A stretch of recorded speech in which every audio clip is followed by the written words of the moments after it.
Po uzoru na formu pjesme Mužjaka Grbavog kita nastao je uzorak skup repetitivnih zvukova pjesma na kojoj Marija Ščekić gradi svijet pokreta modulacije 2.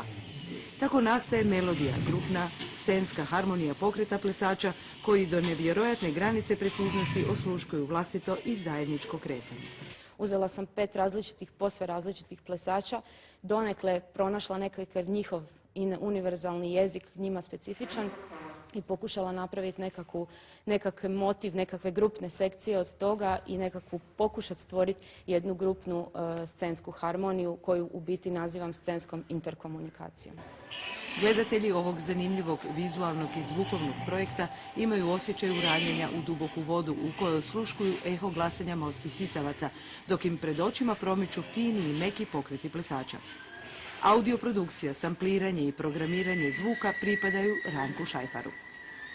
Koristimo samo zvukove kitova, osim u jednom malom dijelu predstave. I pokušavamo se malo referirati na tu zvučnu poluciju, tako da je malo cilj da ljudi izađu dezorijentirani van. Zanimljivo je da je modulacija 2 nastajala dugo vrijeme, u kojem se doista snimao i obrađivao zvuk. U tom je procesu aktivno sudjelovao Institut za istraživanje i zaštitu mora, posebno Nikolina Rako, snimajući zvuk podmorja. Zanimljivo je i da istraživački rad Marije Ščekić potječe iz simultanog studiranja koreografije, planetarne geologije i elektroakustike. Kada je prije 10 godina nastala modulacija 1, Marija Ščekić ušla je u matematičku i analitičku fazu u svojoj karijeri, koju kaže zauvijek napušta nastajanjem modulacije 3.